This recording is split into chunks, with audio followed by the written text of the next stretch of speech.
The band we're going to talk about in this episode formed in London in 1976, and they were an integral part of the British punk scene. But they really became much more than that. They released 6 albums before they disbanded 10 years later in 1986, and for a while they were called the only band that matters.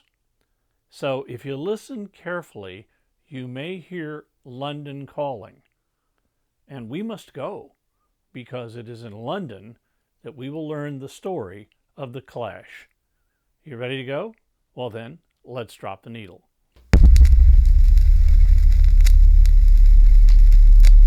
The original group that Joe was with was called a pub rock group.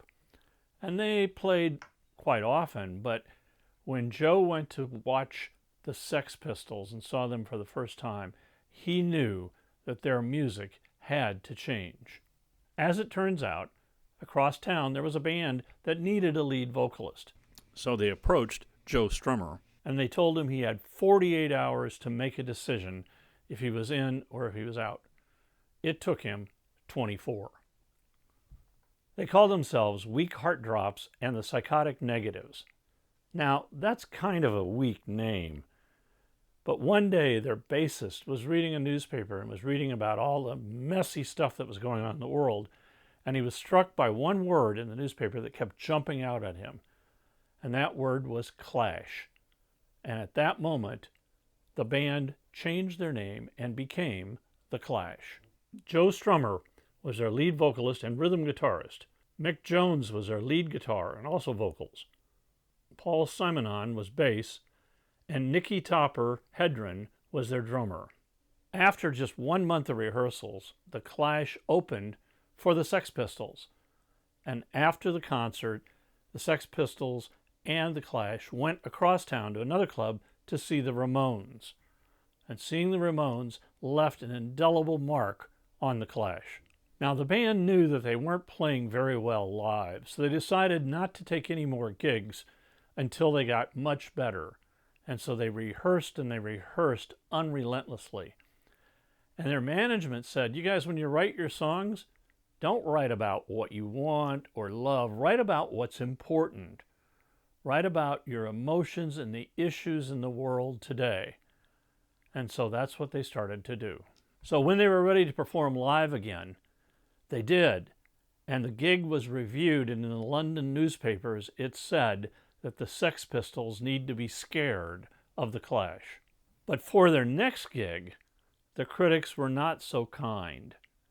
According to Wikipedia, one critic actually wrote this: "The Clash are sort of a garage band that should be speedily returned to the garage, preferably with the motor still running." Later, Strumner has said that that quote was the inspiration for their song Garageland. The songs that they were writing and the Clash were performing were about oppression, social injustice, racial discrimination, the issues of the day. In 1977, the Clash got a record contract and signed with CBS Records for the phenomenal sum of 100,000 British pounds.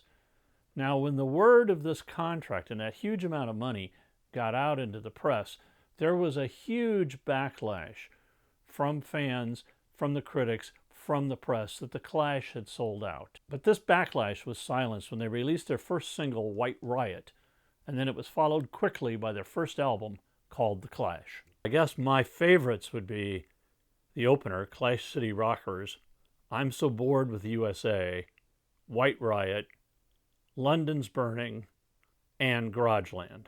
The album shows that the Clash is no ordinary punk band, as they are playing some reggae and lots of other musical styles on this album. And the album does well in the UK. It reaches number 12. But in the US, it is deemed inappropriate for United States audiences, and it's not released until a couple of years later, where it could only reach 125 on the charts anyway. Their second album is called Give 'Em Enough Rope, and it was released in 1978. It was released in the UK and in the United States. It was a big hit in the UK, hitting number 2, but not so much in the US, only reaching 128.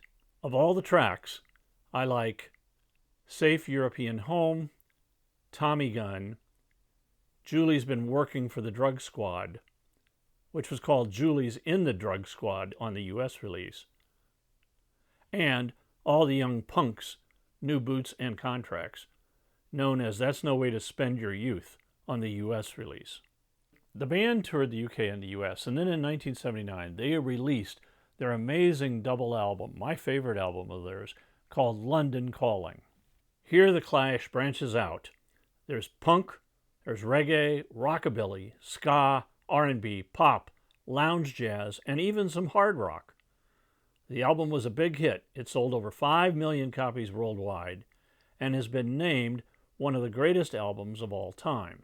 All very good songs, but if I had to pick my favorites, they would be London Calling, Jimmy Jazz, Rudy Can't Fail, Spanish Bombs, The Right Profile, Clampdown, Wrong Emboyo, Death or Glory, Lovers Rock, and Four Horsemen.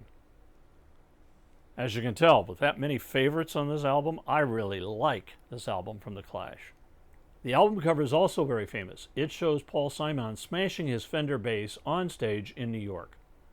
And then the artwork with the pink letters down the side and green text on the bottom is a tribute to the very first Elvis Presley album. The band was really on a creative roll, and they decided in 1990 that they would issue a new single every month. But their record label said, no, we're not going to do that. So instead, they took all this inspiration and put it into their next album, which ended up being a triple album, which had just followed a double album. And the triple album is called Sandinista. Now, obviously, being a triple album, there is a ton of tracks on here, too many to list, but I will list the ones that I particularly like. And that would be the lead off, The Magnificent Seven, Ivan Meets G.I. Joe, Something About England, The Crooked Beat, Somebody Got Murdered, Lightning Strikes Not Once But Twice, If Music Could Talk, Charlie Don't Surf, and Shepherd's Delight. Critics pretty much unanimously said that there was too much information on this record. If they'd have culled it down to a single album, it would have certainly been outstanding. However, Robert Christgau in The Village Voice said, if this is their worst, which I think it is, they must be, the world's greatest rock and roll band. The album reached number 19 in the UK and 24 in the US. The band continued to tour and write at a feverish pace, and in May of 1982, they released their fifth studio album called Combat Rock. It's propelled by two amazing songs, Rock the Casbah and Should I Stay or Should I Go? And this album became the group's best-selling album. It went to number 2 in the UK and number 7 in the US. But all was not well inside the band. The drummer, Topper Hedren, was asked to leave the group. And then Jones was fired by Strummer and Cinnamon. The band recruited new members and continued to tour, but things weren't really right. They released their sixth album, which was their final album, called Cut the Crap. Strummer hated it, and he said that the album was only made for contractual reasons. Years later, in 2002, there was talk of a Clash reunion, but in that year, Joe Strummer died. In March of 2003, just the next year, the Clash were inducted into the Rock and Roll Hall of Fame. Now, as usual, I've created a Spotify playlist which contains some of the songs that I've talked about in this episode.